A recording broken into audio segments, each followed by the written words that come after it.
Yes, hello. My name is Phiya Kushi. That's spelled Phiyya, Phiya Kushi. And I'm the third son of Michio and Kushi, who are the Macrobiotic pioneers and natural and organic food industry pioneers, who really helped promoted macrobiotics in America and helped start the organic industry and the alternative health industry as well. And they also promoted it in Europe, and I hope to spread it in Europe as well. I was born in New York City. I and my four siblings, and we moved to Boston. Actually, my last sibling was born in Boston. And we grew up in the Boston area during the 60s, and my parents opened up our home to many people who were interested in studying macrobiotics. And at that time, it was attracted many people in the counterculture movement, basically the hippies of the generation, were really interested in exploring new ways and new ideas and new ways to experience life and to live life and to do things differently than the way things had been done before. And macrobiotics and Eastern philosophy and Eastern ideas were really appealing. And so our home was always filled with people who were really curious and had an appetite for that. I grew up and we lived in Brookline, Massachusetts, and I went to public schools there. I knew I was very different because not only being the only Japanese family in the area, I also brought strange food to lunch, including rice balls and bancha tea and other things like that, and was very self-conscious about that. And in fact, everybody was concerned about my food at that time, including the teachers, and in third grade they actually forced me to buy a lunch, which I remember very clearly was meatloaf and mashed potatoes and peas and a carton of milk and a piece of bread, based on the 4 food groups which the government was promoting at the time. And needless to say, I was quite upset at third grade, being forced to buy a lunch.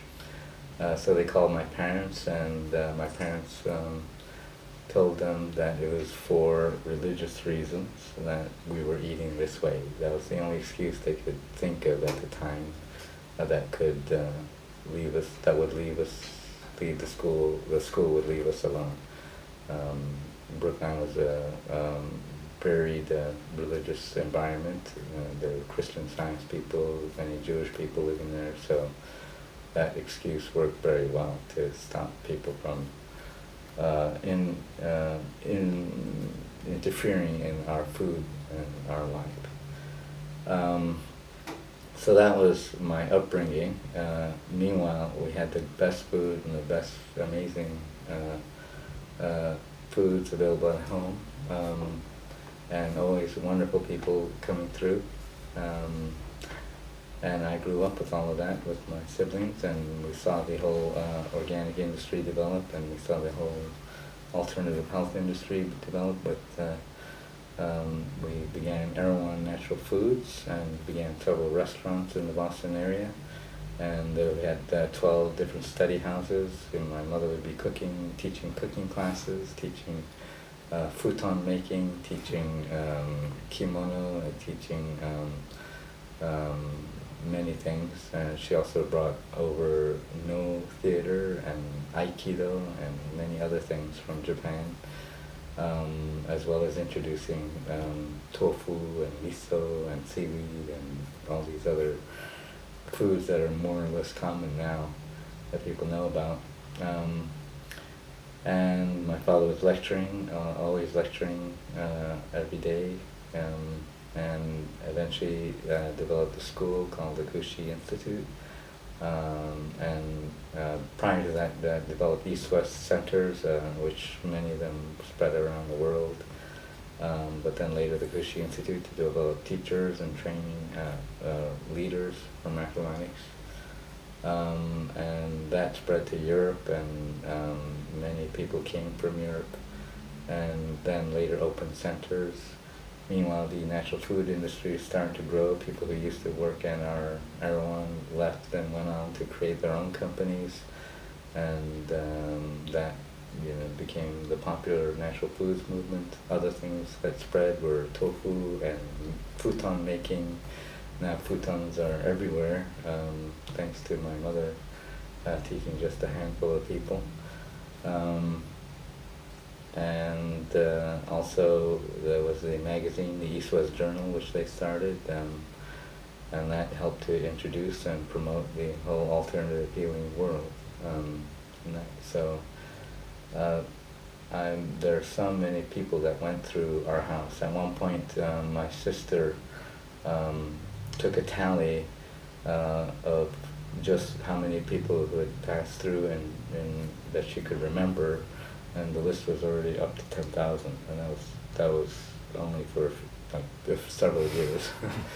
So we had seen so many people come through. Some were celebrities, including John Lennon and Yoko. They came and visited our home in Brookline. Same with Gloria Swanson, who was a famous silent screen actress.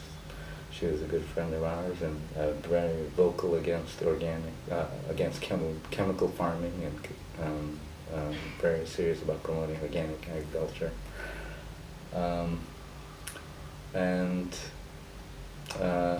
It was just a fabulous upbringing, and as a result, I have friends all over the world. Friends who share a similar dream. My parents' dream was always to create a peaceful world based on natural foods and natural way of living. And so I have so many friends around the world who share the same food, same dream, same quality of lifestyle, same blood quality, all healthy. And it's just been wonderful, and I'm now hoping to I've been involved in the macrobiotic movement my whole life, working in stores and restaurants and food companies, and also educational organizations, and then myself becoming a teacher and traveling and counseling and cooking for people more recently, as well as getting involved in other issues, similar related issues. Right now I moved to a community, a macrobiotic community called Ionia. As a group of families that were in Boston and were studying with my parents, and were so inspired, and that they decided to create a community to raise their children and develop a whole new generation and a whole new future based on and society and culture based on the ideas. And I moved there because I was inspired, and because I see that really community and people getting together and supporting each other is really essential in helping to continue support people eating well and sharing the same dream and progressing on that dream. So that's what I do right now, and that's who I am. Thank you.